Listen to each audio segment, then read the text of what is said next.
महापुरुषों के वचन हमें सब तरफ से बचाने का काम करते हैं।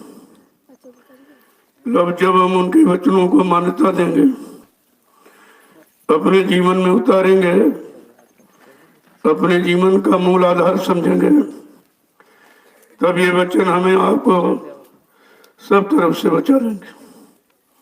कोई भी परेशानी आपत्ति मुसीबत हो वो रक्षा करते हैं।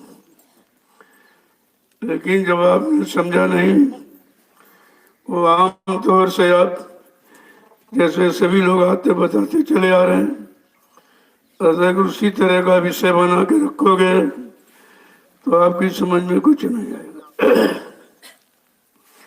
ये तो वचन बिल्कुल अलग थलग है, क्योंकि संत महापुरुष जब आए नहीं, 3 वचनों को किसी ने उच्चारण किया नहीं, बताया भी नहीं कि हमारी रक्षा हिफाजत कहाँ से होगी, कौन करेंगे।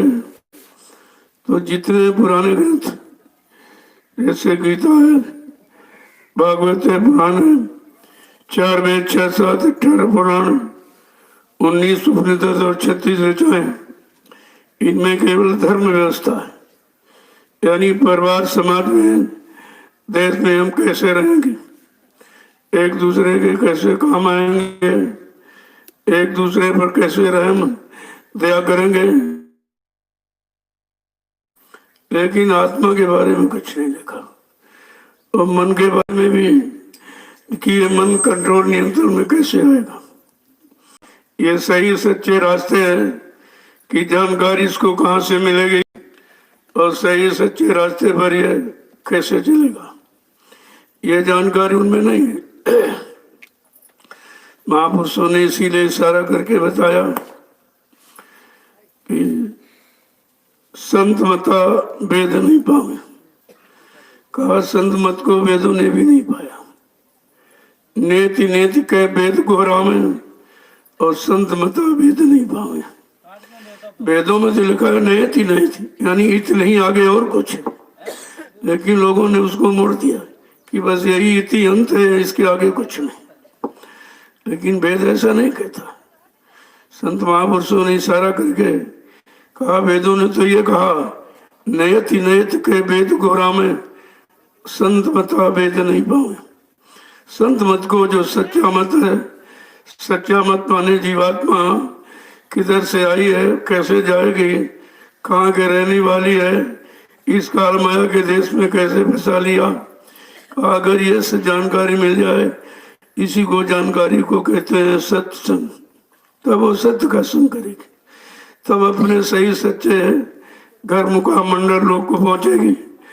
ऐसे तो कोई पहुंचा नहीं सकता।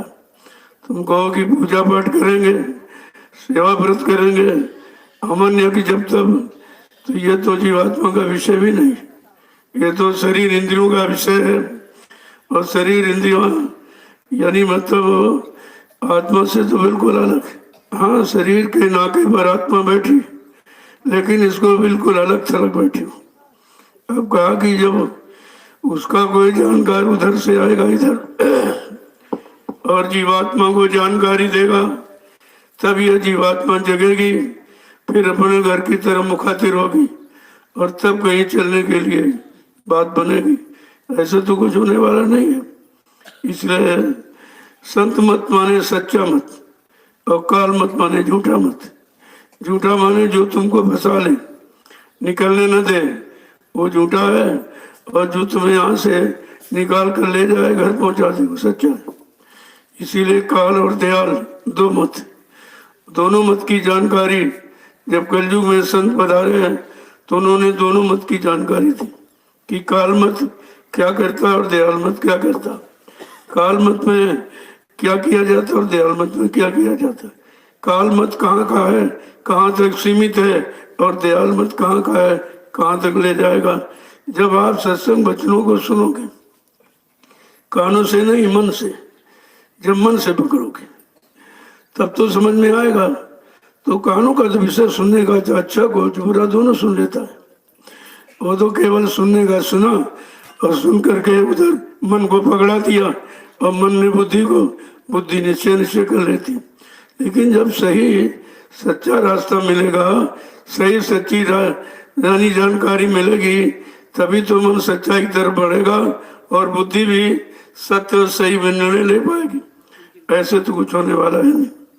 इसलिए जब भी अवसर मौका हमें आपको मिले, अपने मानव जीवन में सत्संग वचनों को सुनना चाहिए। यही असली चीज है, यही असली यानी मतलब रास्ते की जानकारी देने वाले। बाकी तो संसार में रहने की सभी ने बात बताई, चाहे वो ऋषि हो, चाहे मुनि हो, चाहे योगी हो, ब्रह्मर्ष कोई भी हो, तारी शक्तियां हो, ज्ञानी वैज्ञानिक जितने यहाँ ये धरती पर आए, सबने संसार, समाज, परिवार, शरीर में रहने की बात की, लेकिन जीवात्मा के बारे में किसी ने कुछ नहीं कहा। ऐसा मालूम देता है इनको जीवात्मा की जानकारी नहीं थी, या इनको यानी भेद खोलने का अधिकार नहीं था। कोई बात तो जरूर है। इसलिए कहा कि जब जब ऐसी कोई स्थिति परिस्थिति बन जाए और समय मिल जाए और 50 किलोमीटर तक कहीं आवाज मिल जाए सत्संग की, तो सब छोड़कर आपको फौरन वहां पहुंच जाना चाहिए कि पता नहीं कौन सा वचन हमारा लाभ कर दे।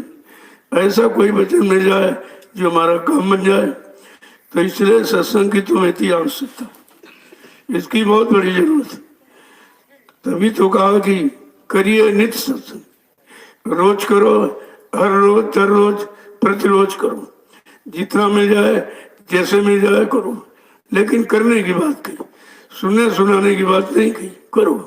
जब हम करेंगे तब उसका अनुभव एक्सपीरियंस हमें आपको होगा, क्योंकि बगैर करने के अनुभव एक्सपीरियंस होता ही नहीं।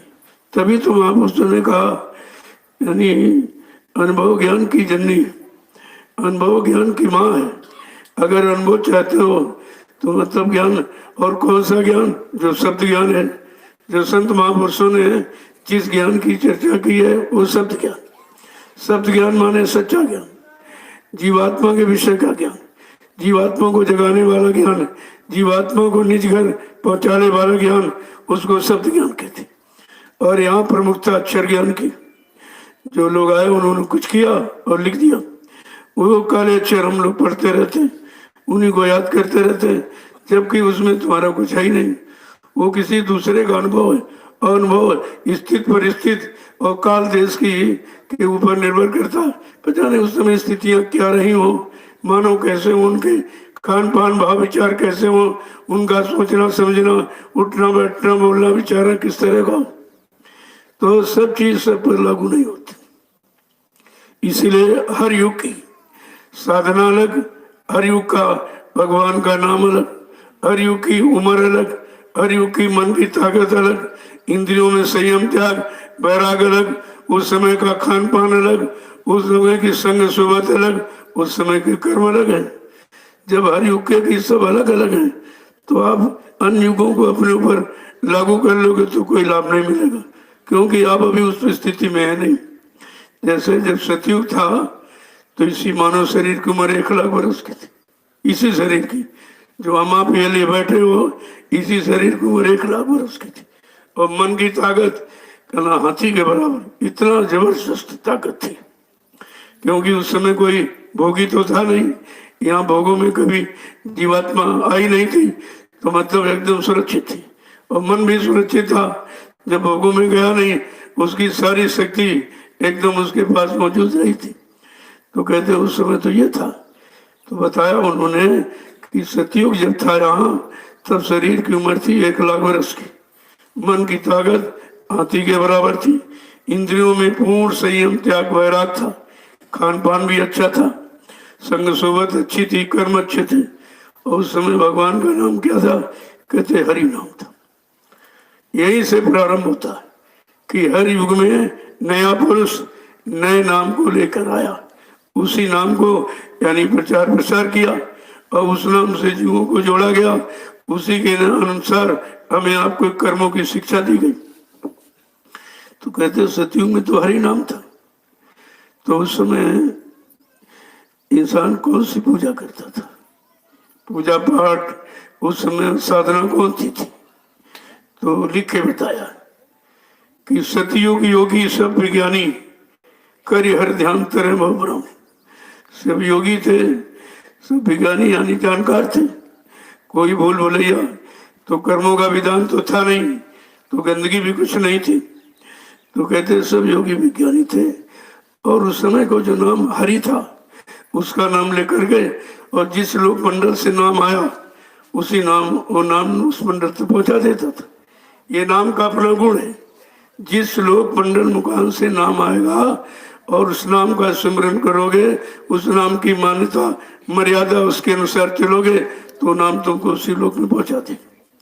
इसके बाद कहते भाई ये तो बदल गया, यहाँ परिवर्तनशील जगत है कि हर चीज नित्य, यानी हर क्षण पल तो परिवर्तन में। देखो युग बदल गया, अच्छा युग था फिर भी बदल गया। क्या आ गया? कहते त्रेता आ गया। कहना त्रेता में क्या हो? कहते उम्र कम हो गई। कहना ये क्यों हो गया? कहना तुम भोगों में फंसने लगे, भोगों से जितना फंसोगे उतनी उम्र कम हो जाएगी, और जितना अलग रहो उतनी उम्र बढ़ जाएगी। तो ये तो कहा कि भोगों में फंसते गए, उम्र कम हो गई। कितनी हो गई कम? कहते 10,000, यानी 90,000 हमने आपने खो दिया। कितना भारी नुकसान है। इस नुकसान को तो अभी तक कोई नोट ही नहीं कर रहा, ना इस पर कोई समझने का प्रयास कर रहा, क्योंकि उधर उसका ख्याल ही नहीं जाता कि 1,00,000 वर्ष की उम्र शरीर की भोगों में फंसकर हमने आपने 90,000 यानी खो दिए, बेकार कर दिए, और 10,000 बच गए। तो बात इसी को त्रेता कहते। कला इसमें उम्र कम हो गई, मन की ताकत कहते घोड़े के बराबर रही, जो हाथी के बराबर थी वो घोड़े के बराबर रह गई। का उस समय का खान पान का कुछ कुछ खराब होने लगा। जब भोगों की तरफ चले गए तो थोड़ा बहुत खान पान भी खराब होने लगा। देखो यहीं से शुरुआत है, खान पान की खराबी यहीं से शुरू हुई। अब त्रेता से खान पान खराब होना होते होते होते होते इतना खराब हो गया कि कलयुग में सभी खत्म हो गया, बिल्कुल एकदम खत्म। जब खान पान खराब हो गया तो आपका देखना सुनना, उठना बैठना, सोचना समझना, करना कराना सब खराब हो गया। तो उससे क्या हुई कि उम्र देखो कितनी कम रही, कि मन की ताकत भी कम हो गई, घोड़े की बराबर रह गई। कल तो उस समय भगवान का नाम क्या था? देखो हर युग में अलग है, तभी तो कहा युग के अनुसार जब नाम मिलेगा तब युग के लोगों का काम होगा, और जब नाम कोई मिला नहीं तो हमें पिछले नाम को दोहराने लगे। कोई हरि नाम है, कोई सीताराम, कोई राधे श्याम कह रहा, कोई कुछ कह रहा, कोई कुछ कह रहा, क्योंकि उसको तो मालूम नहीं है कि ये कलयुग का नाम क्या है।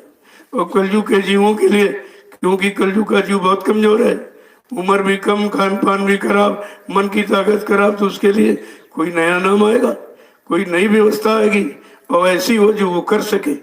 ज्यादा बड़ी आ जाएगी तो कर ही नहीं पाएगा बेचारा। तो कहते हैं त्रेता में भगवान का नाम राम नाम। देखो हरि नाम खत्म हो गए, ये राम नाम आ गया वर्तमान, उस समय के वर्तमान में। तो कहा कि उस त्रेता में लोग कौन सी पूजा करते थे, उनकी साधना क्या थी, ये सब अलग अलग बताया, ताकि किसी युग में कोई दूसरे युग का जीव फंसने न पावे। फंस जाएगा तो लाभ तो मिलेगा नहीं, क्यों तुम किसी दूसरे युग में बैठे हो और साधना दूसरे युग की करोगे, और वो तुम्हारे पास ताकत शक्ति है नहीं, तो लिहाजा समय भी आपका खराब हो जाएगा और आपको मिलेगा कुछ नहीं। तो कहते हैं त्रेता विविध यज्ञ नर करे, बिल्कुल साफ साफ देती है। गोस्वामी जी महाराज ने चारों युगों का अलग अलग एकदम साफ, भगवान का नाम, शरीर की उम्र, मन की ताकत, संयम, खान पान, और मतलब यानी पूजा और पाठ और साधना, ये सब खोल के रखी, ताकि कोई जीव किसी दूसरे युग में फंसकर अपना समय न खराब कर दे। और वो नाम तुम्हारे लिए है नहीं, वो तो उस युग के जीवों के लिए था। कहते हैं त्रेता भी नहीं रहा, द्वापर आ गया। द्वापर में क्या? कहा कि जब तुम उधर से हटे नहीं, भोगों से हटाने वाला कोई मिला नहीं, जो आए वो खुद ही भोगी आए सब, तो उसी तरह और चले गए। चले इतना चले गए कि उम्र 10,000 वर्ष की थी, 1,000 वर्ष की रही। द्वापर में 1,000 वर्ष की उम्र रही। अब देखिए कि जब 1,000 वर्ष की उम्र रहेगी और मन की ताकत कहते बकरी के बराबर है, बहुत कम रहेगी। कहा संयम त्याग वैराग भी खत्म होने लगा, खान पान भी गंदा होने लगा, संग सोबत भी गंदी होने लगी, और लिहाजा कर्म भी गंदे होने लगे। ये सब गंदगी के कारण उम्र कम होती है, मन की ताकत कम होती है, संयम त्याग वैराग यानी कम होने लगता है। ये सब इसी कारण होता है। कहा तो उम्र कम है तो फिर भगवान का नाम, कहते भगवान का नाम कृष्ण नाम होगा, अब राम नाम नहीं कृष्ण नाम चलेगा। देखो कृष्ण नाम आ गया, कोई विरोध नहीं किया, अपने अपने युग की मतलब नहीं परिचय मिल गया, अपने युग का नाम पकड़ लिया और नाम के अनुसार काम किया तो उनका काम हो गया। अब वो नाम जहां तक का था वहां तक का काम करेगा। और देखो वो भी खत्म हो गया।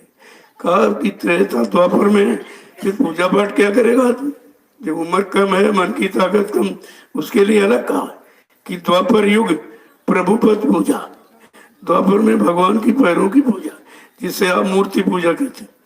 ये मूर्ति पूजा का अनुष्ठान सर्वप्रथम वेद व्यास जी ने दिया था। उन्होंने द्वापर युग के लोगों के लिए, जब उनकी मन की ताकत कम देखी, शरीर की उम्र भी कम हो गई, खान पान धीरे धीरे गंदा होने लगा, भाव विचार गंदे होने लगे, उसी अनुसार उन्होंने कहा इसके लिए पूजा पाठ ये रखो जो ये कर सके, तो मूर्ति पूजा, ये मूर्तियों का अनुष्ठान उन्होंने किया था।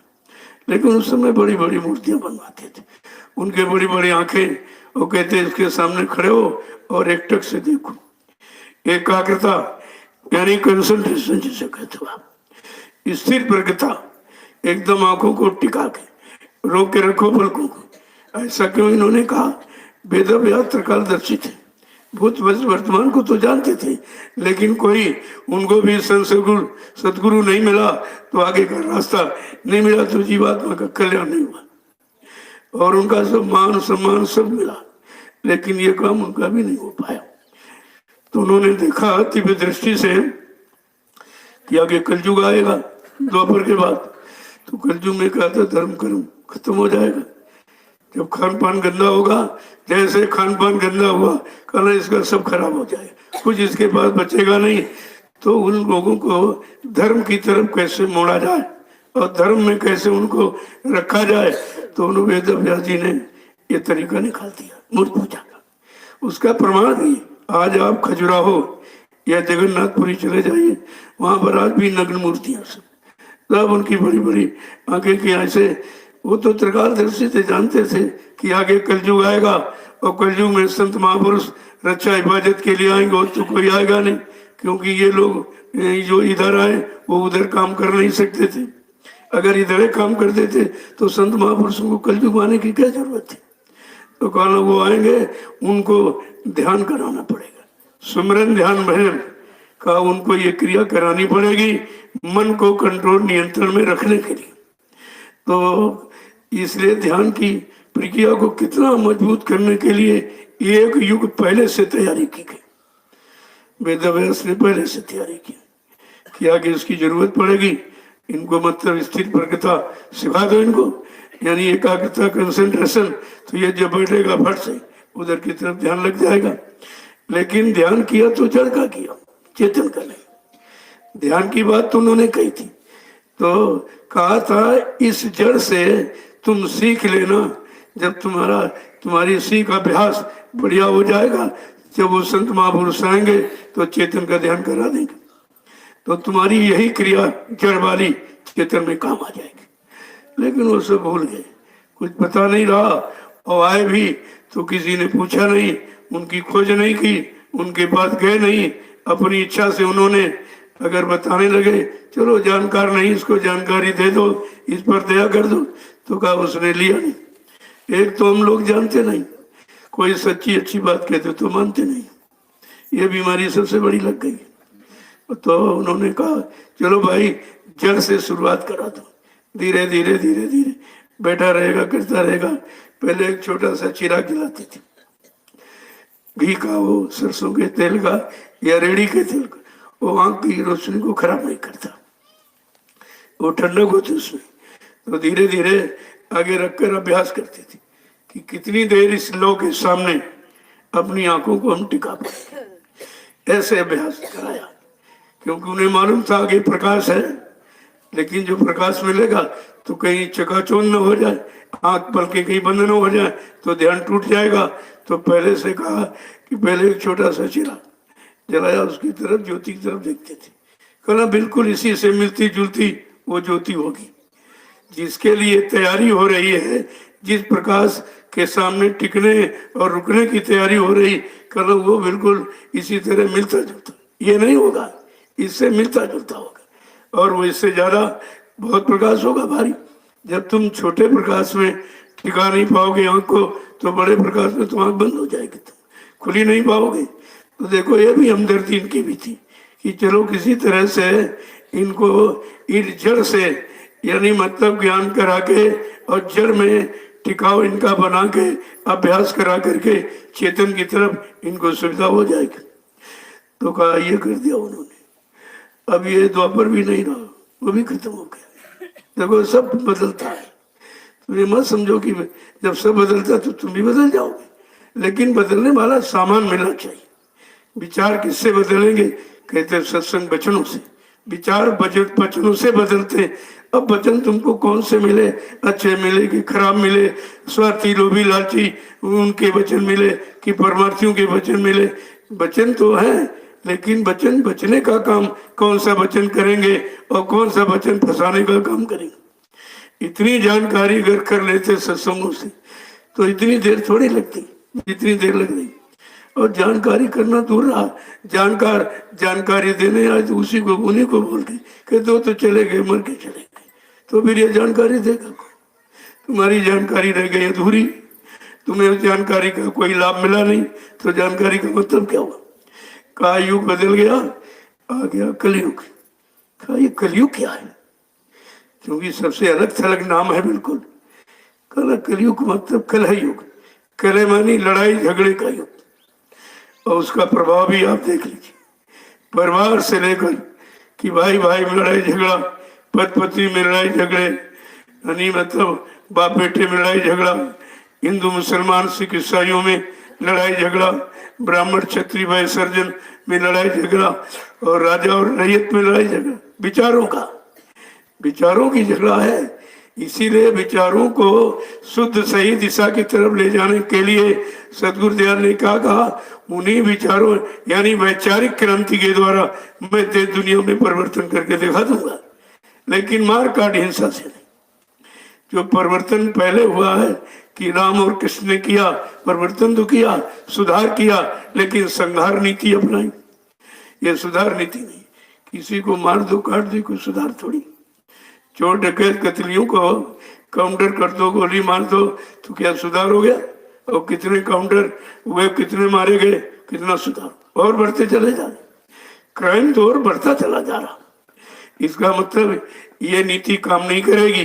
अब कलयुग में वैचारिक क्रांति की जरूरत है। अच्छे भाव विचार अगर पैदा करा दिए जाएं, अच्छा खान पान लोगों का बना दिया जाए, तो अच्छा परिवार, अच्छे समाज का निर्माण हो जाएगा। काम तो वही होना, लेकिन जिसमें कोई नुकसान नहीं हुआ। काम उन्होंने किया, लेकिन कितना भारी नुकसान किया, करोड़ों लोगों को मार डाला। तो ये करोड़ों मनुष्य मंदिर जब चले गए, इससे बड़ा नुकसान क्या है? क्योंकि ईंट पत्थर वाला मंदिर अगर गिर जाएगा, टूट जाएगा, बिगड़ जाएगा, तो फिर आप बना लोगे, लेकिन मनुष्य मंदिर अगर एक बार खराब हो गया फिर नहीं मिलेगा, ये नहीं मिलेगा। इसीलिए महापुरुषों ने इसी पर जोर दिया, इसी को पकड़ा है, इसी की सही दिशा और सही रास्ते की तरफ ले जाने का ये प्रयास है। सत्संग, अगर सत्य का संग करा दो तो ये झूठ से हट जाएगा, झूठ से हट जाएगा, मुसीबत आपत्ति अशांति क्रांति भ्रांति सब खत्म हो जाएगी, कुछ नहीं बचेगी। तो कहते कलयुग आ गया, और कलयुग की व्यवस्था क्या वो बताना चाहते। ए कलयुग के जीवो, तुम्हारी व्यवस्था तीनों युगों से अलग है। तुम उन युगों को समझना पढ़ना तो, लेकिन वो काम तुम्हारे बस का नहीं है, क्योंकि तुम्हारे पास शरीर की उम्र नहीं और मन की वो ताकत नहीं, इंद्रियों में संयम त्याग वैराग नहीं, तुम्हारा खान पान अच्छा नहीं है, तो तुम्हारे कर्म भी अच्छे नहीं, लिहाजा वो लाभ तुमको नहीं मिलेगा। तो कलयुग की व्यवस्था अलग था। कहा कि कलयुग में मानव शरीर की उम्र 100 वर्ष की, हमें आपको 100 वर्ष मिले। अब कोई चीज मिली है तो उसके रखने की तुम्हारी कैसी व्यवस्था, तभी तो पूरे दिन रह पाएगी, नहीं तो बिगड़ जाएगी। कहा 100 वर्ष की उम्र तो है, लेकिन जब मानव खान पान क्या है, जब ये समझोगे जब जो खुराक जिसकी है वही खुराक दोगे तो लंबे समय तक चलती रहेगी, खराब नहीं होगी। जैसे उदाहरण के लिए अब ये पेट्रोल की गाड़ी आपकी को नहीं इसमें डीजल डालेंगे, ये भी तो द्रव है, तो डीजल डाल करके आप उसको खराब कर दोगे क्योंकि उसका ईंधन खुराक हो नहीं है। इसी तरह ये मनुष्य मशीन भगवान की बनाई हुई, और भगवान ने इस मनुष्य मशीन को सुचारू रूप से व्यवस्थित ढंग से चलाने के लिए इसका ईंधन खुराक अलग रखा कि सीजनल अनाज, सीजनल दालें, सीजनल सब्जियां, फल फूल मेवे, दूध मक्खन मलाई घी, इसको कहते हैं शुद्ध शाकाहार। ये मानवीय भोजन है। अगर हम मानवीय भोजन करते रहते तो हमारे सब में मानवता बनी रहती, इंसानियत बनी रहती, प्रेम प्यार सेवा दया सदाचार परमात्मा की यादगार बनी रहती, माँ बहन बेटी बहू की परख पहचान बनी रहती, तो परिवार और समाज देश का स्तर अच्छा रहता। ये बिगड़ता नहीं। आज हमारा आपका पारिवारिक जीवन, सामाजिक जीवन, व्यवहारिक जीवन कष्ट में नहीं होता, हम सब सच्चे सुख शांति में होते। लेकिन जब आपने शरीर की और परिवार की और समाज देश की रहने की व्यवस्था जब आपने खराब कर दी और मानव सर्वश्रेष्ठ माना गया सारे शरीरों में, पशुओं में, पक्षियों में, जंगली जानवरों में, कीड़े मकोड़ों में, कहा जितने शरीर 4 खान 84 लाख जिसमें शरीर हैं, इसमें मानव सर्वश्रेष्ठ। और परमात्मा ने कहा हमको बहुत प्यारा है, हमको बहुत प्यारा। जो बच्चा आपका प्यारा दुलारा होता है उसकी व्यवस्था आप कुछ अलग ही रखते हो। यह है प्यार, प्यार की पराकाष्ठा तो ये पहचान है। तो कहा कि भगवान को जब इंसान प्यारा है तो भगवान ने इंसान के लिए कहा क्या, सब मेरे समम उपजाए, तीन में अधिक मनुज में भाई। कितना साफ करे कि सब मेरे ही हैं, सारे जीव मेरे बनाए हुए। ये सारा तमाशा खिलकत और जलसा सृष्टि जो देख रहे हो, कहा ये सब मेरी बनाई, लेकिन इनमें मनुष्य मुझको बहुत प्यारा है, इसलिए मनुष्य की व्यवस्था अलग है। अब मनुष्य ने भगवान की बनाई व्यवस्था को की तिलांजलि दे दी, उसको छोड़ दिया और ये गंदगी खाने लगा। इसको ये भी नहीं मालूम है कि मुर्दा मांस ये भोजन किसके लिए बनाया, कहा कौवा कुत्ता गीध इनके लिए बनाया, इन जीवों का। अब दूसरे जीवों का भोजन तुम करने लोगे तो उनको क्या मिलेगा? फिर उनको जब भोजन नहीं मिलेगा तो बेचारे या तो पलायन कर जाएंगे, कहीं चले जाएंगे, जहां मिलेगा वहां चले जाएंगे। उसका प्रमाण भी देख लीजिए। अब गिद्ध कहीं दिखाई दे रहा? गिद्ध नहीं दिखाई दे रहा। कितने गिद्ध थे, क्योंकि अब गिद्ध वाला भोजन आदमी कर रहा है। वो मुर्दा मांस खाता था। अब वो मुर्दा मांस, वो पहले जब जीव मर जाते थे अपनी मौत से, तो उनको ऐसे जंगल में छोड़ दिया जाता था। वो बेचारे जिनका भोजन है, सियार है, कौवा है, कुत्ता है, गिद्ध है, सब भोजन को कर लेते थे। अब उसको यानी पहले ही काट देते, जानते कि मर जाएगा तो एक पैसा नहीं मिलेगा इसमें, इनको काट दो और इनका मांस बेच दो, खाने वाले खरीद लेंगे।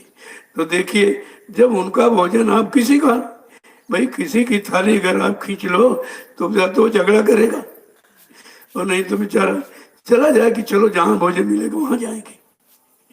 ये स्थितियां हमने आपने बनाई। अब ये मानव का किया हुआ है तो सजा मानव ही तो पाएगा। किया तुमने है तो कौन पाएगा? तुम्ही ने परमात्मा बनाए जीवों को मारा काटा सताया, जिन्होंने तुम्हारे कोई नुकसान नहीं किया, कोई गुनाहगार नहीं।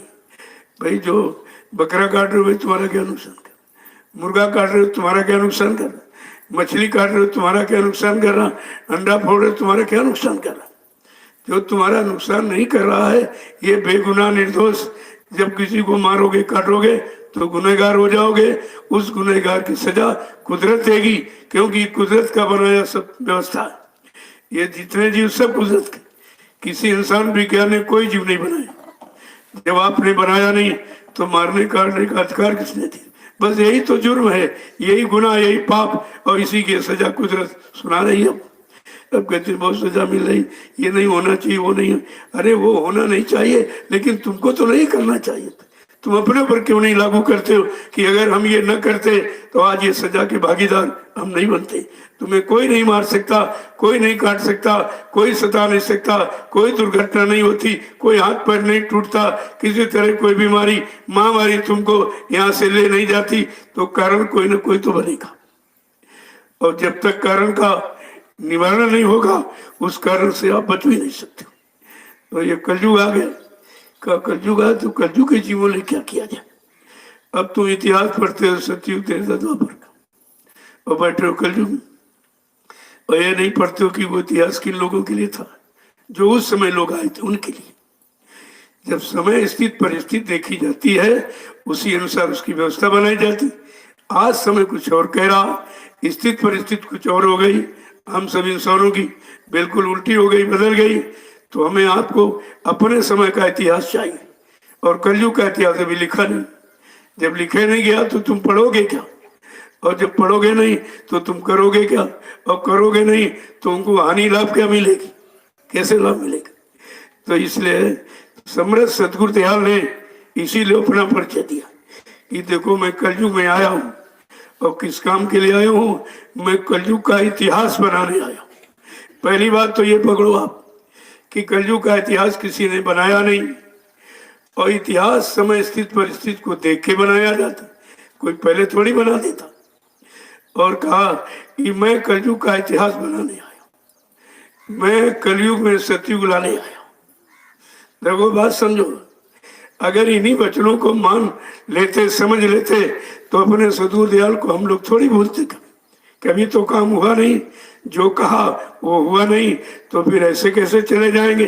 अगर चले जाएंगे तो ये काम किसी को बता जाते।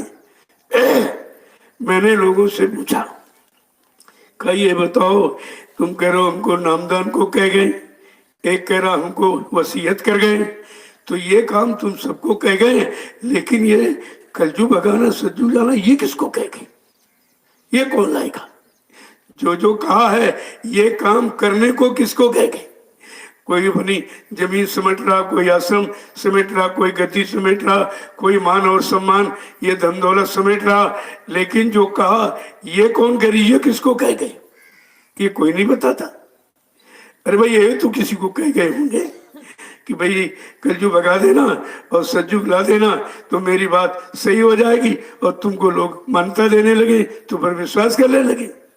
इसीलिए वचन फरमाए गए थे, जो मैं कह रहा हूं ये कोई नहीं कर सकता। धरती पर रहने वाला मानो इंसान का मेरा काम नहीं कर सकता है, और हमको अपने काम से रोक भी नहीं सकते। ये भी शक्ति सामर्थ उसके पास नहीं कि मेरे काम को रोक दे। फिर भी हम नहीं समझ पाए कि दोनों तरफ जो चैलेंज कर रहा है वो क्या है, वो इंसान है कि भगवान है, कि भगवान का भी भगवान है। इतनी बात तो जानकारी रखनी चाहिए थी, तभी तो ये पहले बताया गया कि कहीं मेरे प्रेमी, मेरे भक्त जो मुझको मानने वाले हैं, कहीं बेचारे भ्रमित न हो जाएं, या कोई स्वार्थी लोभी लालची बीच में खड़ा होकर के इनको भ्रमित न कर दे। तभी तो वचनों को कहा गया, और कहा गया मैं परिवर्तन करने आया हूं और परिवर्तन करके ही जाऊंगा।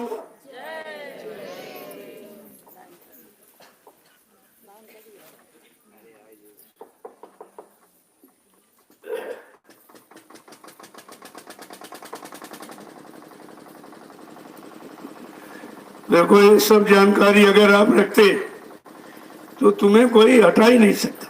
कोई माई का लाल ऐसा पैदा नहीं हुआ है जो आपको गुरु के चरण और शरण से हटा देता, या बहका भरमा देता, या अपने स्वार्थ लोभ लालच में तुम्हें फंसा लेता। लेकिन ये वचन ये काम करते, यही तो वचनों की प्रमुखता है। तभी आपको रोज रोज वचन सुनाए जाते, रोज रोज वही वचन, क्योंकि हमें आपके अभी वचनों पर विश्वास नहीं हो पाया, और वचनों की गौरव गरिमा हम आप समझ नहीं पाए, और वचन किस लिए उच्चारण किए गए वो भी जानकारी नहीं रह पाई।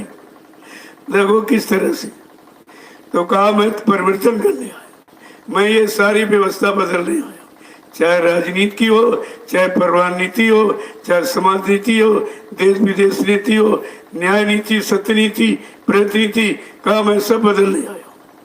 देखो कितना बड़ा काम। यहाँ हम अपने मन की नीति नहीं बदल पा रहे, उधर वो समाज देश विश्व नीति की बात कर रहे, तो कुछ तो समझ होनी ही चाहिए। इतने दिन सत्संग सुना और उसका असर कुछ भी नहीं रहा, कुछ भी नहीं, 1% भी असर नहीं। और जब शुरू किया उसको भी बरगलाने के चक्कर में ये झूठ बोलते हैं, ये अपने लिए कहते हैं, ये गुरु बनते हैं, ये करते हैं, वो करते हैं। अरे मैं तो कुछ करते नहीं हूँ। जो महापुरुषों ने कहा मैं उसको आपके कानों तक पहुंचाता हूँ। मैं करने कराने वाला कौन? ये भी बात नहीं समझ में लोगों की आई। तो कहा भाई देखो, और कहा कि ये भी याद दिलाई कि मैं कलयुग को भगाने आया हूँ और सतयुग को लाने आया, और न्याय सुरक्षा रोजी रोटी की व्यवस्था बनाकर देने आया, दिलाने नहीं, बनवाने नहीं। कहा मैं खुद ये करने आया। देखो कितनी बड़ी सत्यता है अपने सतगुरु दयाल की। हमने अपने सतगुरु की सत्यता को भी खो दिया, तो कितने बड़े हम लोग गुनहगार अपने सतगुरु के हो रहे। उन्हीं को झूठा तुम ही कह रहे हो। दुनिया क्या जाने, दुनिया को आपने प्रचार करके बताया और वचन भी बताए कि ये करेंगे ये करेंगे। अब तुम अपने गुरु को अपने वचनों से ही कलंकित कर रहे हो, बदनाम करते हो, झूठा यानी झूठ बोलने वाला कह रहे हो। तो कितनी बड़ी सजा इसकी मिलेगी, कभी इस पर विचार किया लोगों ने? कुछ नहीं किया, कुछ भी नहीं विचार किया। और यही विचारने विषय था। जब हमें आपको नामदान दिया तब भी ये कहा कि बच्चा मैं अजर अमर देश से आया हूँ, जब तक इन जीवात्माओं को अजर अमर देश नहीं पहुंचा लूंगा मैं चैन से बैठने वाला नहीं हूँ। जब तक मेरा एक भी जीव यहाँ रहेगा मैं बराबर मौजूद रहूंगा।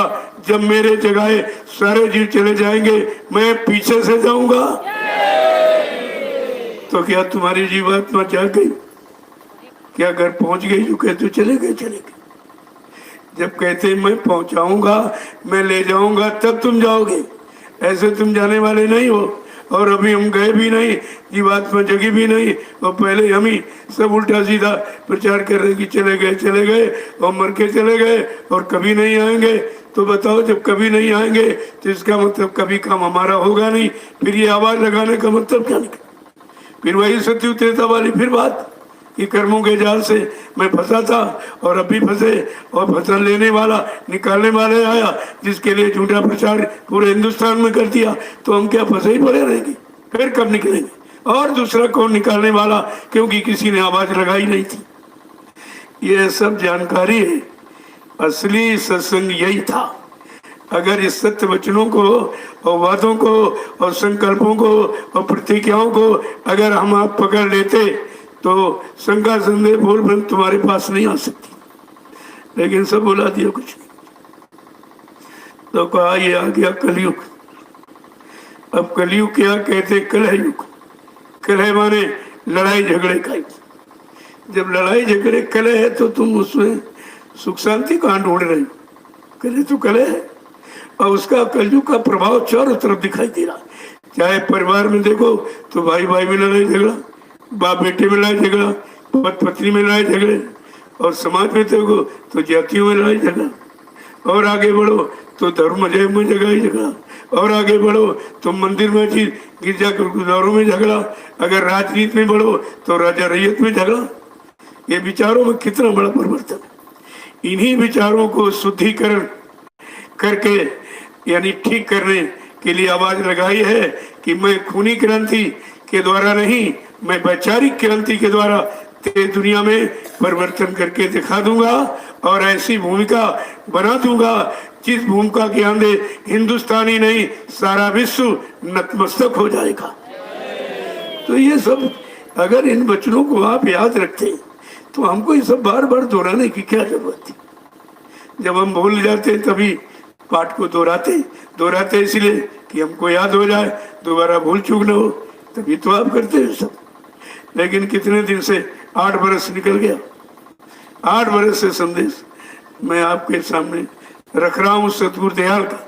मेरा कोई संदेश, मेरे कोई वचन नहीं, मेरा कोई स्वार्थ लोभ लालच उसमें नहीं है। 8 बरस, और ऐसे नहीं, शासन प्रशासन से परमिशन है। कोई ये भी नहीं कह सकता कि अपनी इच्छा से करने लगे, मनमुक्ता में आगे करने लगे। शासन प्रशासन से परमिशन, मैंने पूरा रिकॉर्ड रखा, मैं किसी के लिए जगह नहीं मैंने रखी। तुम कुछ कह ही नहीं सकते हो। अब तुम निंदा आलोचना बुराई ये तो तुम्हारी मनमुक्ता है, ये तो तुम खूब करिए, मैं कब मना करता उसकी। अरे जो तुम्हारे में है वही तो करोगे, जो है ही नहीं, जो तुमने कभी किया नहीं, उसका लाभ कभी प्राप्त किया नहीं, तो वो तुम कह ही नहीं सकते हो, वो तुम्हारे बस की चीज नहीं है। तो कहते हैं कि व्यवस्था को बिगड़ गई सब, और इतनी बिगड़ गई कि सत्संग वचनों का प्रभाव तो खत्म, वो निंदा आलोचना बुराई में घुस गए। अब ये भी वो नहीं समझ पा रहे कि निंदा बुराई करना ये अच्छा है कि खराब, इससे कौन सा विकास करेंगे आप? अपनी उन्नति उत्थान प्रगति क्या निंदा आलोचना बुराई से कर सकते हो? जब अपनी नहीं कर सकते हो तो समाज देश को आप क्या दे सकते हो? यही देने आए हो, निंदा चुगली बुराई है, ये समाज को देने इस समय आए हो। और महापुरुष कह रहा मैं वैचारिक क्रांति के द्वारा देश दुनिया में परिवर्तन करके दिखाऊंगा, और इनकी वैचारिक क्रांति देखी, निंदा आलोचना बुराई को अपनाया, उसी को आधार बना के खड़े हो गए, सब उसी में जुट गए, सब के सब जुट गए। तो हमने कहा भाई कोई अच्छा भी काम तो करो।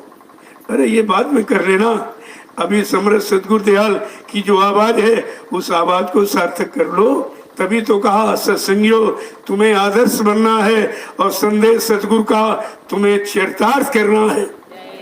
तो निंदा आलोचना बुराई ये कौन सा आदर्श है? ये आदर्श है? ये कोई शिक्षा है? ये कोई सुख शांति पाने का उपाय है? या लोगों को सुख शांति की तरफ खड़ा करने का कोई उपाय है? इनकी समझ में खुद ही नहीं आ रहा, तो तुम्हें क्या ये बताएंगे? और आपको यही से समझ लेना चाहिए। अब ये कलयुग है, बड़ा कठिन है।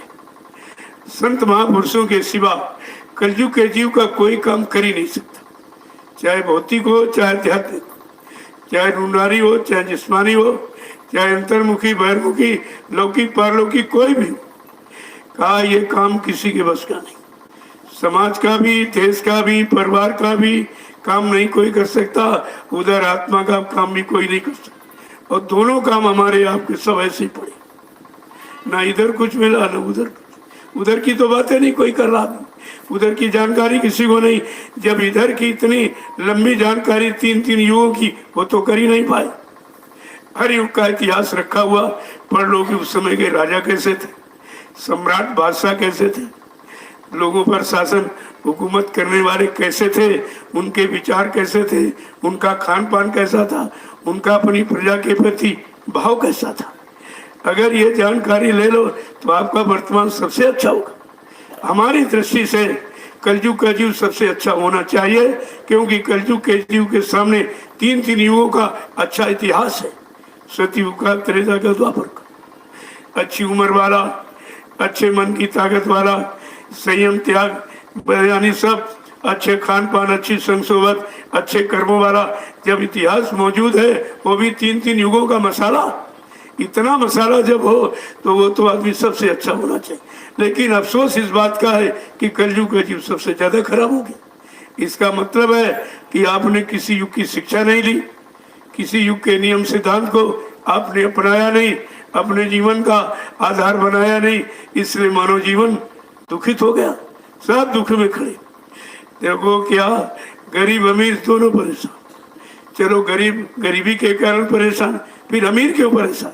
कला अमीर तो गरीब से ज्यादा परेशान कि ऐसी व्यवस्था खराब हो गई, वो सोच रहा कहीं मैं रात में मेरी चोरी न हो जाए, कहीं डकैती न पड़ जाए, कहीं लोग मेरी हिंसा हत्या न कर दें, कहीं मेरा अपहरण न कर दें। तो धनवान तो बहुत परेशान, दिन की रोटी रात की नींद हराम हो गई, वो तो गरीब से ज्यादा परेशान। जब गरीब अमीर दो ही स्तर हैं समाज के, और दोनों स्तर जब परेशान रो रहे हैं, चिल्ला रहे हैं, तो समाज में बचा क्या? समाज से क्या मिला आपको? और समाज की परिभाषा भी नहीं लोगों ने बताई। समाज जो सब प्रकार से सामंजस्य, आपस में मेल मिलाप रख कर करता, उसे समाज कहते हैं। या सब प्रकार से मजी साफ सुथरी हो, वो दोनों चीजें नहीं, सामंजस्य भी नहीं है और साफ सुथरी भी नहीं, गंदगी नहीं, तो भी लाभ आपको कैसे मिले? कहा ये है कलयुग, ये संत महापुरुषों पर आधारित। बगैर उनके ज्ञानी विज्ञानी धनवान बलवान बुद्धिमान तुम्हारे लिए कुछ दे नहीं सकता और अपने लिए भी कुछ नहीं कर सकता। ऐसा कलयुग ये खराब है।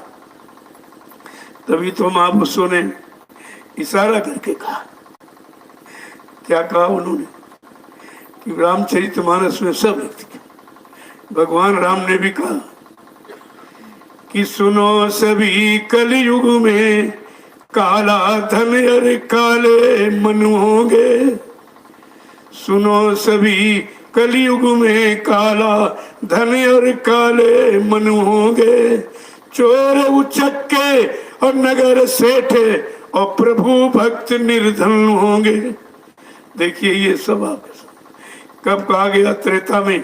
आज कलयुग में लोग वचन कभी झूठे नहीं होते।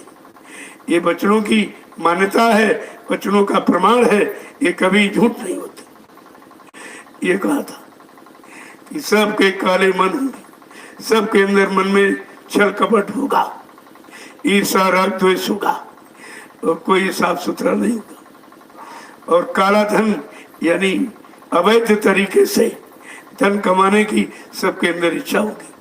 वो ये नहीं समझेगा कि पाप है कि पुण्य है। पाप पुण्य का विचार खत्म हो जाए। कैसे भी धन आवे, चोरी से आवे, डकैती से आवे, हिंसा करके आवे, झूठ छल कपट बेईमानी करके आवे, धोखाधड़ी देके आवे, मतलब कैसे भी आवे धन आना चाहिए। केवल आधार धन रखे।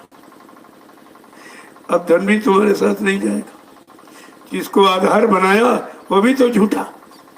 धन भी तुम्हारे साथ नहीं जाएगा, ये भी तुम्हारा साथ यही छोड़ देगा। शरीर भी नहीं जाएगा, ये भी साथ यही छोड़ देगा। परिवार के लोग भी साथ नहीं जाएंगे, पति पत्नी बाल बच्चे ये भी साथ छोड़ देंगे। और जमीन दुकान मकान ये भी तुम्हारे काम नहीं आएगा, ये भी तुम्हारा साथ छोड़ देगा। सब यही छूट जाएगी। अभी तक अगर इतना ही सत्संग समझ में आ जाता कि जब कोई चीज साथ नहीं जाएगी, हमारी है नहीं, छीन ली जाएगी, तो हम कूड़ा कचरा क्यों इकट्ठा करें? क्यों पराया सामान इकट्ठा करके और अहंकार कर रहे हैं हमारा हमारा है और है और तुम्हारा उसमें कुछ नहीं। जब तुम्हारा शरीर है नहीं तो छोड़ दो बात। जिस शरीर के रातों दिन, इसी शरीर के लिए तुम रातों दिन परेशान। इसको खिलाने में, पिलाने में, सजाने में, तरह तरह के भोग दिलाने में, तरह तरह की मतलब यानी गंदे खान पान ये सब दिलाने में कितना मगरूर हो आप। इसी में जुटे पड़े हो और ये शरीर भी नहीं जाए। जिस शरीर में एक जवान लगी, इस जवान के स्वाद के लिए आपने कुदरत के बनाए कितने जीवों को मार काट दी, केवल उनके मुर्दा मांस को खाने के लिए। देखिए तो भाई, यानी इंसान गंदगी खाए जो सब कुछ जानकार है, तो अन्य जीवों का क्या होगा? वो तो बेचारे, उनके अंदर बुद्धि में इतनी पहचान परख नहीं है कि अच्छे बुरे पाप उनको समझ सकें अपने पराये को। लेकिन जब इंसान की हालत हो गई तो फिर बचेगा क्या बचा है? इसको कहते हैं कलयुग। यही कलयुग, परेशान करने वाला, बीमारी देने वाला, लड़ाई झगड़े में फंसाने वाला, दुर्घटनाओं के अंदर ले जाने वाला, अकाल मौत दिलाने वाला। का ये कौन है? का ये कलयुग है जो तुम्हारे सिर पे बैठा 24 घंटे इंतजार कर रहा कि कितनी जल्दी इसको गिरा दे। चरित्र से गिरा दे, खान पान से गिरा दे, भाव विचार से गिरा दे, सेवा श्रद्धा दया से गिरा दे। यानी मतलब किस तरीके से तुम्हारे पीछे लगा हुआ। और इसीलिए समर्थ सतगुरु दयाल ने कहा, जो तुम्हारे पीछे लगा है, जो तुमको गिराने में लगा, मैं उसी को गिरा दूंगा, उसी को भगा दूंगा। तब तुम्हारा जीवन सुख शांति में होगा। लेकिन हम कहाँ समझ पाए? उनके वचनों को सुनते रहे, बुलाते रहे, सुनते रहे, बुलाते रहे। किसी ने समझ के रखा है और चाहते सबके अंदर इच्छा है कि अच्छी पत्नी मिले, अच्छा पति मिले, अच्छे बच्चे मिले, अच्छा व्यापार हो, अच्छी नौकरी मिले, अच्छा परिवार मिले, अच्छा मकान हो। लेकिन ये कोई नहीं सोचा कि अच्छा खान पान भी करे, अच्छे कर्म भी करे, तभी तो ही मिलेगा सब। जब कर्म प्रधान देश है और कर्म बगैर कुछ मिलेगा नहीं, तो कर्मों के बारे में कभी सोचते नहीं। कर्म गंदे, चाहता अच्छा हो जाए, कैसे हो जाएगा? तो हो ही नहीं सकता। कहना ये कलयुग है। तो गोस्वामी महाराज ने क्या लिखा कि कलिकाल बिहाल किए मनुजा, कछु मानत नहीं अनुजा तनुजा। का कलयुग सबके बेहाल फटेहाल कर रहा, न बड़ा छोटे का सम्मान कर रहा है, न छोटा बड़े का सम्मान कर रहा, न बड़ा छोटे से प्यार कर रहा। दोनों स्थिर खराब हो गए, दोनों चले गए, कल कुछ नहीं बचा। तो कितना स्पष्ट करके कहते हैं ऐसा समय आगे आएगा। ये गोस्वामी जी महाराज की भविष्यवाणी, जो रामचरित के मानस के माध्यम से हम सबको इशारा कर रहे कि ऐसा आगे ऐसा आएगा, ऐसे आएगा। क्या कह रहे हैं? कलिकाल बिहाल किए मनुजा। मनुष्य यानी इंसान को ये कलयुग एकदम बेहाल फटेहाल कर देगा। नहीं मानत कच अनुजा तनुजा, न छोटा बड़े को मान रहा, न बड़ा छोटे से प्यार कर रहा। समाज परिवार का स्तर बिगड़ गया। ये देखो बिगड़ने का ये कारण, यहाँ से बिगाड़ शुरू होता है। और किसी ने इस पर गौर ख्याल किया? कुछ नहीं। वो अपने को बड़ा बुद्धिमान कहते हैं, बहुत जानते, ये जानते। अरे जब तू अपने लिए नहीं जान पाया, अपने मन को सुधारने की नीति रीति नहीं जान पाया, तू जानते तो क्या? अपना नहीं काम कर पाया और दूसरों के लिए शोर मचा रहा, उसका कैसे कर देगा? पहले अपने मन को सुधार, अपने मन की स्थिति परिस्थिति यानी चित्तवृत्ति इसको बदल, तब तू दूसरे को बदल सकता है। लेकिन यहाँ अपने को कोई बदलता नहीं।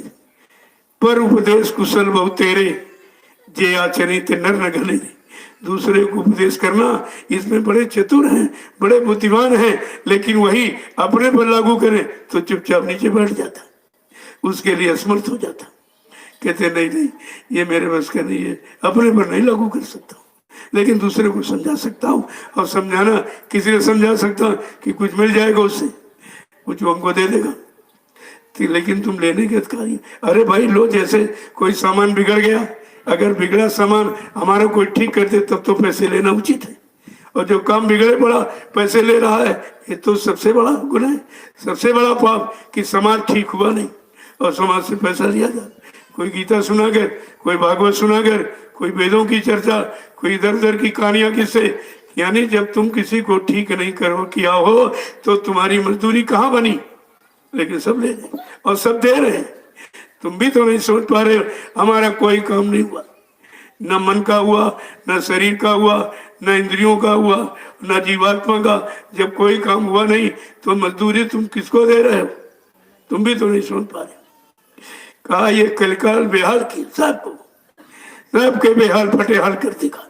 तुमको समझने नहीं देगा कि अच्छा क्या है और सच्चा क्या है और झूठ क्या है, असल क्या है, नकल क्या है, ये तुमको समझने भी नहीं देगा। ऐसा कलयुग है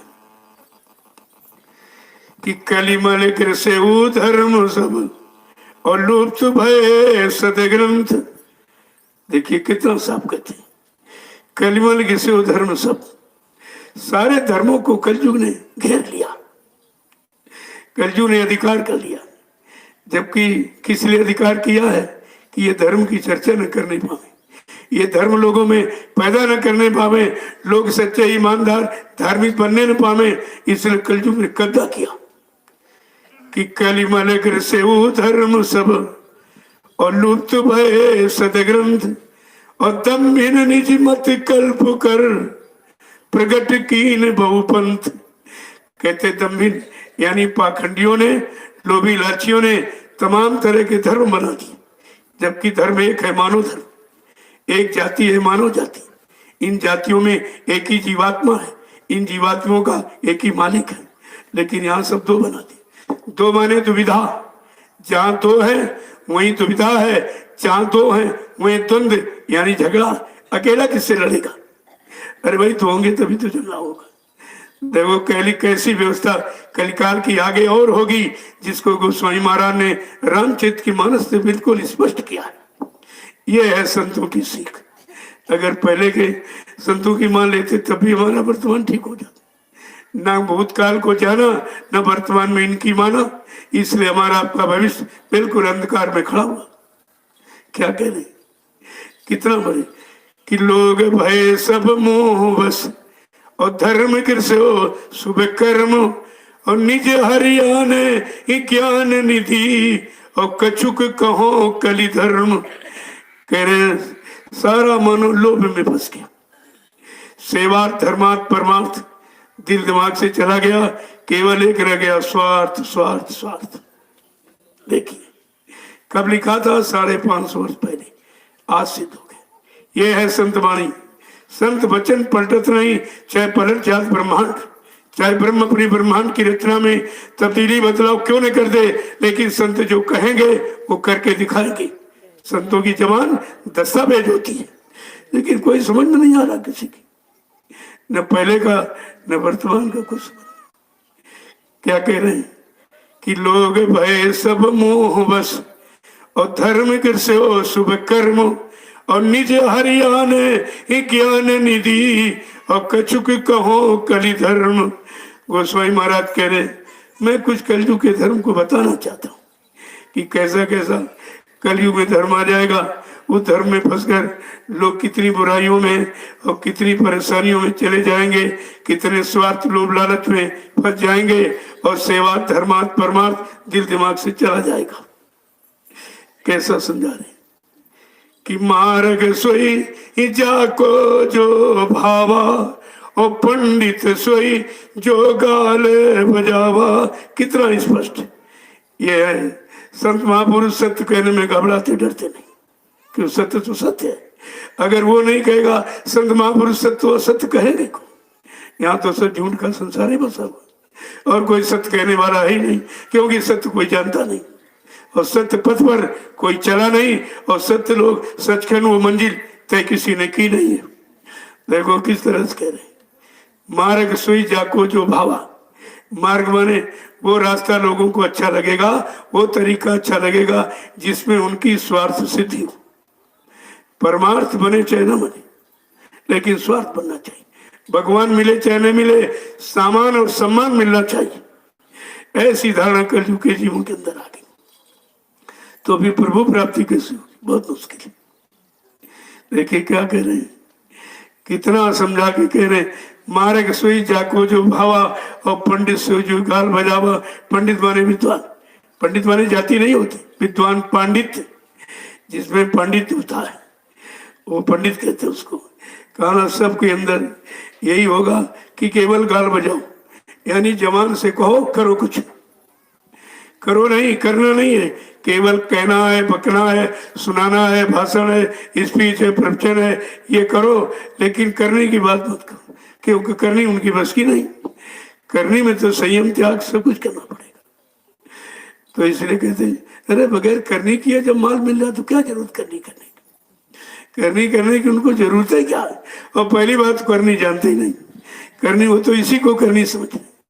कहना हमारी करनी, हमारा कर्तव्य और कर्म धर्म यही है कि लोगों को सुनाना और कहना, न करना न कराना, तो फिर लाभ कैसे मिलेगा? उनको तो लाभ मिला सुनाने में, लेकिन तुमको सुनने में क्या लाभ मिला? जो सुनकर पैसा दे रहे हो, मजदूरी दे रहे हो, क्या तुमको कोई सुनने का लाभ मिला? क्या उस लाभ तक तुम पहुंच पाए, या कोई तुमको उस लाभ तक पहुंचा पाया? तो गलती तुम्हारी। सुनाने वाला एक, सुनने वाले अनेक। तो ये सुनने वालों गलती की सुनाने वाले की। वो तो इसीलिए वो तो सुना रहा कि हम जो सुना रहे अच्छा, क्योंकि हमको लोग पैसा देते, हमारी इज्जत करते, हमको विद्वान की पदवी देते, तो वो कैसे बंद करेगा? वो अपना ये स्वार्थी खेल कैसे बंद करेगा? अरे समझना तो हमको आप चाहिए कि हमें आपको लेना है, हमें आपको सुधरना है, हमें आपको लाभ प्राप्त करना है। तो हमें आप नहीं समझोगे तो उसको समझने की क्या जरूरत? उसका तो काम बनी रहा, लेकिन तुम्हारा किसी का नहीं बना। कहते कि मार्ग सोई जाको जो भावा, जो अच्छा लगा उसको अपना लिया, और पाप पुण्य शुभ अशुभ कुछ नहीं देखा, उससे कोई मतलब उनको नहीं। और कहा विद्वान कौन है, बुद्धिमान कौन? जो केवल वाणी वाचक ज्ञानी, केवल वाचक ज्ञानी, शब्द ज्ञानी नहीं, करके नहीं कह रहा, केवल सुन के पढ़ के रट पट के बता रहा, उसी को यहाँ ज्ञानी कहते। कितनी बड़ी बात कही है कि मिथ्या दम्भ रंभ रति जोई, और ताको संत कहे सब कोई। गोस्वामी महाराज ये भी कह रहे हैं कि कलयुग में संत किसको कहा जाएगा? मिथ्या माने झूठ बोलने वाला, दम माने पाखंड यानी नकल करने वाला, कहा उसको विद्वान कहा जाए, उसको संत कहा जाएगा। जो झूठ बोलेगा और सही सच्चे रास्ते पर न कभी चला न कभी चला पाएगा। और सतलोक सचखंड जो हमारी सबकी वास्तविक सत्य की मंजिल है, वो भी नहीं कोई, यानी वहां तक कोई पहुंचा नहीं पाएगा। केवल चर्चा करे वो संत हो जाएगा। और चर्चा का खर्चा कितना लंबा, चर्चा का खर्चा देखिए, और करने का कोई खर्चा नहीं। केवल भगवान की चर्चा की, कितना लंबा खर्चा आपसे लिया। और जो भगवान से मिलाने आया, एक नया पैसा नहीं खर्च करा। लेकिन बात समझ में कहाँ आई? अगर मैं समझ में आ जाती तो वो भी समझ में आ जाता कि ये खर्चा का, यानी चर्चा का खर्चा कितना लंबा। और जो असली काम कराने आया, जो परमात्मा की बात सुनाने आया, वो खर्चा ले रहा। जो परमात्मा से मिलाने आया, वो कोई खर्चा नहीं ले, एक नया पैसा आपसे। फिर आप कैसे भूल गए? ऐसे हमदर्दी को, ऐसे परम हितैषी को, ऐसे शुभचिंतक को, ऐसे रहबर रहनुमा को आपने बुला कैसे दिया, जो कुछ नहीं लिया और सब कुछ दिया। और सबसे मिलाने की बात की कि मैं नामदान दूंगा, और जब नामदान मिल जाएगा और आत्मा के घाट पर बैठकर सुबह शाम एक एक घंटा नाम की कमाई करोगे, तो आत्मा जगेगी, उसका दिव्य आंख कान खुलेगा। और जब ये इस लोक से निकलकर, इस मृत लोक से और इस नाके, मनुष्य मंदिर के नाके से निकलकर इस लोक के निकलकर ऊपर चलेगी, तो देवलोक मिलेगा, वहां देवी देवताओं का दर्शन मिलेगा। देखो, यहां से असली काम शुरू होता। यह है साक्षात, और वो है सुनाना। वो सुनाना, ये मिलाना, सोचिए कितना अंतर। कहा जब नामदान इसीलिए दिया गया कि तुम्हारा जो सुनाया लोगों ने, कितना खर्चा लिया, अब ये मिलाएंगे, एक पैसा नहीं पड़ेगा, अपने घर पहुंच जाओगे। तो जब जाग गई जीवात्मा, तो इस मनुष्य मंदिर के नाके से निकलकर और इस काल माया के देश मृत्युलोक से निकलकर जैसे ऊपर के लोक में पहुंची, तो पहला लोक देवलोक। वहां 33 करोड़ देवी देवता आज भी बैठे, वो कहीं चले नहीं गए, लेकिन वो अपने। अरे भाई, किसी के घर का जब पता मिलेगा तभी तो आप उससे मिल पाओगे। केवल सुना दिया कि वहां रहता, वहां रहता, वहां रहता, तो वहां रहता तो है, लेकिन जहां वो रहता वहां का पता कौन बताएगा? वहां पहुंचाने वाला कौन होगा? तब आप उससे मुलाकात करो, तभी तो दर्शन होगा। कहा देवलोक में पहुंचेगी जीवात्मा, देवी देवताओं का दर्शन करेगी, पक्का विश्वास हो जाएगी कि असली देवी देवता वो तो पत्थर और कागज कैलेंडर की एक नकल बनाई गई थी इस असल से मिलाने के लिए, कि जब नकल नहीं समझ पाए तो असल कैसे मिलेगी। फिर इसके ऊपर आगे ब्रह्मा जी का दर्शन करेंगे, तब समझी कि हाँ ऐसे ब्रह्मा है। फिर उसके ऊपर विष्णु लोक में पहुंची, कहा ये विष्णु भगवान। और उसके ऊपर पहुंची शंकर जी के लोक में, तो शिव जी का दर्शन किया। और यहाँ तो शिव का दर्शन नहीं, शिव को बदनाम करने का। वो गांजा पीते, वो चरस पीते थे, वो भांग खाते थे, ये वहाँ भोजन है उधर। उस लोक का भोजन ये है, यानी अपने खाने के लिए, अपना आयप करने के लिए, अपनी आदत बिगाड़ने के लिए शंकर जी को सामने करके, यानी उनका भी कलंक लगा रहे, उनको भी बदनाम कर रहे। ये तो सजा भी तुम्हारी बाकी पड़ी, ये सब मिलेगी। जिसको बदनाम करोगे, कलंकित करोगे, दोषारोपण करोगे, तो सजा सिवा क्या तुमको कोई लाभ मिल जाएगा वहां? फिर आगे भगवान राम के साकेत लोक में पहुंचे, देखा ये राम का दरबार है, ये देखिए उनकी शकल सूरत। इसके ऊपर जब गोलोक में पहुंची, प्रकट देश में जहाँ भगवान कृष्ण बैठे, उनको देखा, हाँ कर ये पीताम्बरी है, ये है असली। अरे वो तो नक जब कहते हैं कि मानो तन धारा, कि मानो तन धारण किया, ये मेरी शकल नहीं है, ये मैंने धारण किया, क्योंकि हमारी आपकी समझ अभी मनुष्य शरीर तक ही है। अगर मनुष्य शरीर में ना आते तो हम आप उनको कुछ मानते, उनकी सुनकर समझ ही नहीं पाते किस लिए आए हैं, क्या काम करने आए, ये क्या कह रहे हैं, क्या बता रहे हैं, क्या करवा रहे हैं। समझ में तो भी जब ही आया जब हमारे आपके यानी से मानव शरीर लेकर के आए। कहते नहीं, तब प्रभुधर मनुष्य शरीरा, प्रभुधर यानी प्रभु ने धारण किया मनुष्य शरीर है नहीं उनका, वो प्रभु का शरीर अलग। जब प्रभु लोक में जाओगे वो शरीर अलग है। और कहा तब प्रभुधरी, तब तब प्रभु ने धारण किया प्रभु धर मनु शरीरा, किस लिए? हरे कृपा निधि सज्जन पीरा, सज्जनों के दुख दर्द को दूर करने के लिए, भक्तों की परेशानी को दूर करने के लिए और दुष्टों को समझाने के लिए, और नहीं माने तो मार काट खलिहान करने के लिए आए थे। देखो पूरा परिचय मिला आपको, लेकिन तुमने उससे की भी तो जानकारी केवल बांच लेते हो, जानकारी नहीं करते। और जानकार नहीं मिलेगा तो जानकारी नहीं मिलेगी, तो जीवन भर बांचते रहो, पढ़ते रहो, मिलने वाला कुछ नहीं।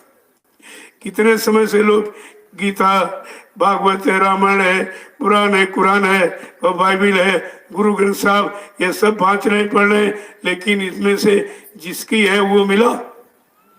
जिसने लिखा था, जिसने करके लिखा वो मिला तुमको? तो उसमें कागज में कहाँ बैठा? वो कागज के पन्नों में नहीं बैठा।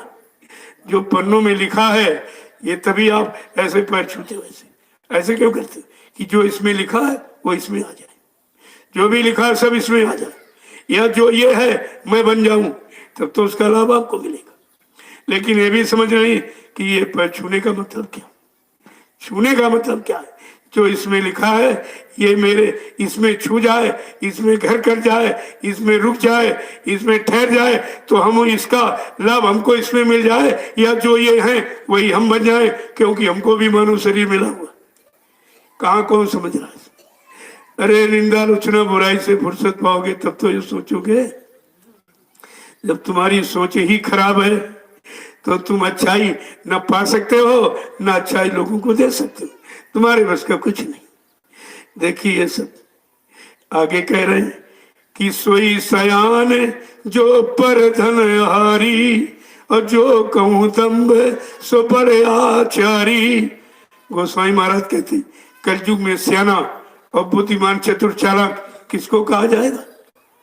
पर धन हारी, जो दूसरे धन को खींचना या खींचने की कला जान गया, दूसरे की जेब से पैसा कैसे निकाला जाए उसकी कला सीख गया है, का वो बुद्धिमान और चतुर चालाक होशियार कलयुग में माना जाएगा? वो है बादशाह ज्ञानी, जो बात बात के सुना रहे, तुम्हारे जेब से पैसा खींचे।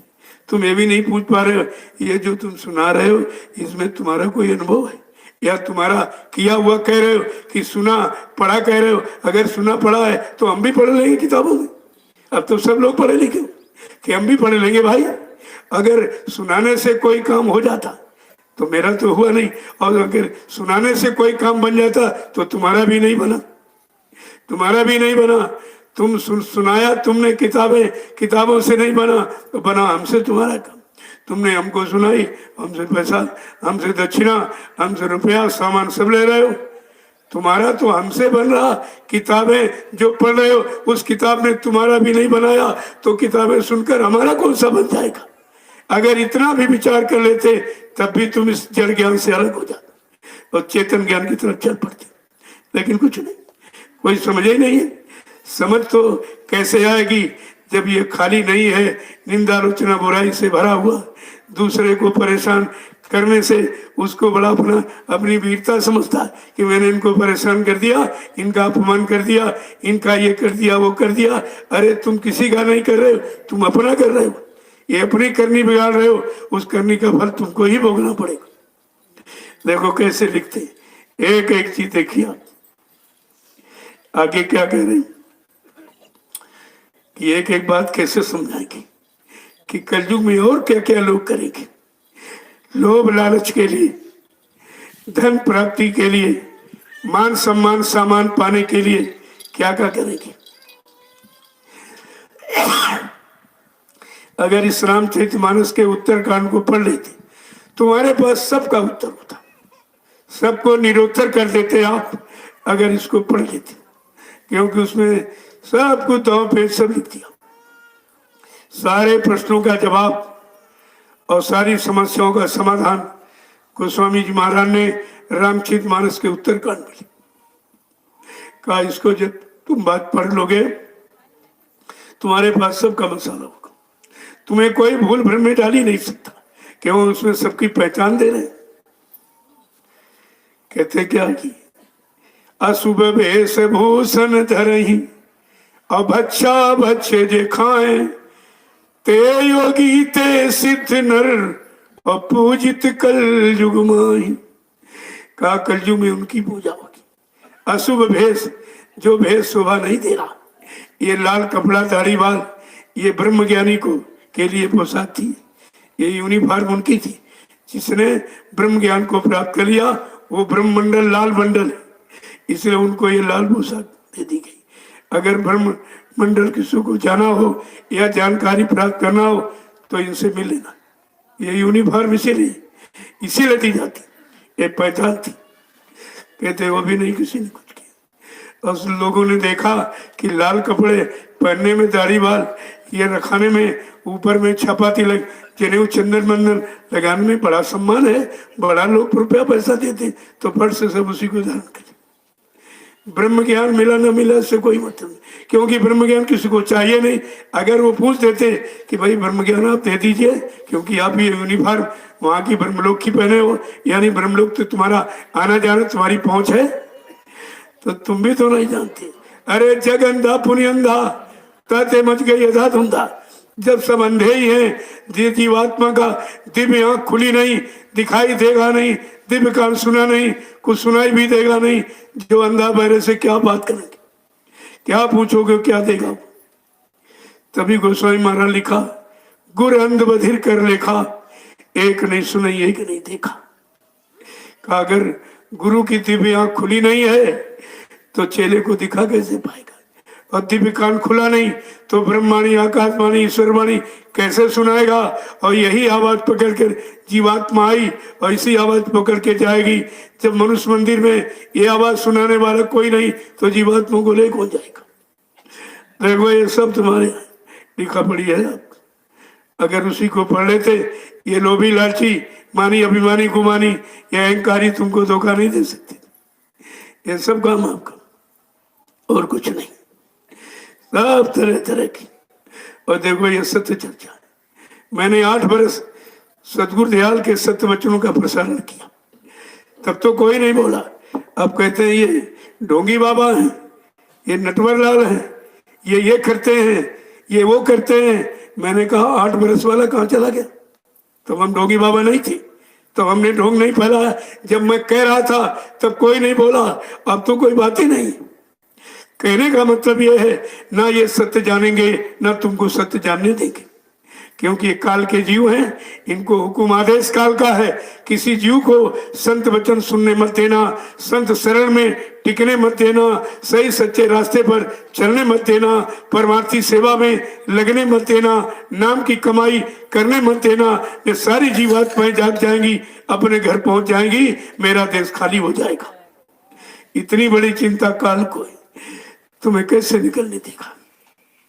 बाबा जी ने भी सारे में कितनी बार हमें आपको समझाया सत्संग। कहा बच्चा, मेरे यहाँ तमाम काल के जीवों ने बैठ के नामदान सुन लिया, ले नहीं लिया है, सुन लिया है। काल ने उनकी ड्यूटी लगाई, इनको यहाँ किसी को भटकने रुकने मत देना। देखिए, और कहा कि मैं पहचान बता रहा हूँ। बाबा जी ने पहचान बताई हमें आपको सबको, कि जो नहीं माने हुकुम हमारा उनके मन को काल संहारा। जो मेरे हुकुम आदेश को न मानेगा न हम पर विश्वास करेगा, अपने हुकुम आदेश अपने लोभ लालच के लिए चलाएगा। काओ बच्चा काल के जीव हैं, इनसे बहुत होशियार रहना। तो जो निंदा आलोचना बुराई कर रहे हैं ये दयाल के जीव हैं। इतनी भी पहचान हम नहीं कर पाए, और ये पैसा दे के काम करा, यानी हमारी निंदा आलोचना बुराई कैसे बढ़े और कैसे हो उसके लिए पैसा खर्च करती। हमने अरे पैसा खर्च करो तो अच्छी बातों के लिए करो, अच्छे काम के लिए हो। अगर तुम सतगुरु दयाल के शिष्य हो और गुरु परिवार के हो तो तुमको पैसा गुरु वचनों के प्रसारण में खर्च करना चाहिए कि निंदा आलोचना बुराई में। तो ये तो पहचान अपनी दे ही रहे और आप पहचान समझ नहीं पा रहे हो। मैं जो ने 8 साल मैंने भी कहा, आज भी वही कह रहा हूँ, मेरे में कोई परिवर्तन नहीं पाओगे। कोई लोभ लालच, कोई स्वार्थ मैं आगे अपना नहीं रखता हूँ, क्योंकि हमको परमार्थी वचन कहने का आदेश हुआ मालिक का, मैं वो आदेश का पालन करता हूँ। तुमने आदेश सुनते नहीं हो, अगर 2 घंटे सुबह 2-3 घंटे शाम को बैठकर आत्मा के घाट पर सतगुरु दयाल के यानी बताए नाम की कमाई करो तो सारी आवाज वो तुमको देंगे, अब तुम्हें ये करना है, अब आगे ये करना है, आगे ये करना। लेकिन आवाज कब सुनोगे? जब जीवात्मा के तीसरा कान खुलेगा, दिखाई कर देंगे मालिक। जब ये दिमाग खुलेगी अब वो विषय आंख कान का हो गया। पहले इन आंखों का विषय था, इन आंखों से आपने पहचाना नहीं।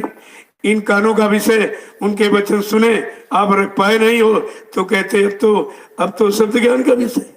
चलो इससे नहीं पहचान पाए, मैंने तुमको नामदान दिया, उसकी कमाई करके तब तुम पहचानो।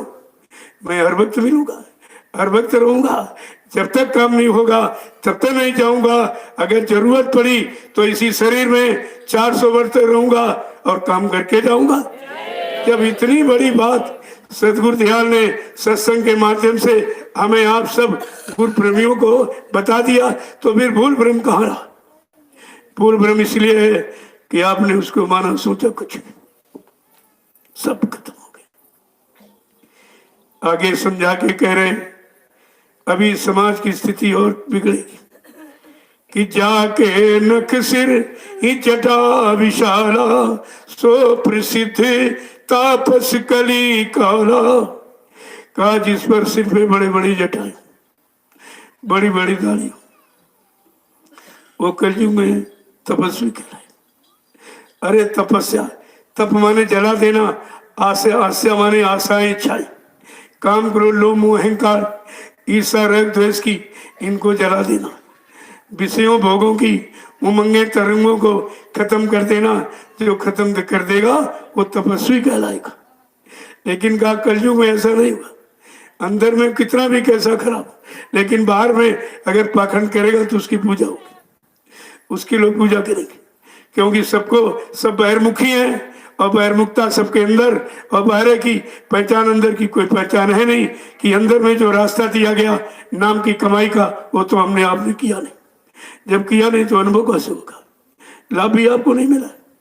देखो ये सब बता रहे हैं, यानी एक एक वचन को कैसे कह रहे हैं कि मतलब यानी लोगों की समझ में आ जाए और लोग कहीं किसी के बहकावे भरवामे में फंसकर अपने जीवन का अनमोल समय कहीं खराब न कर डाले।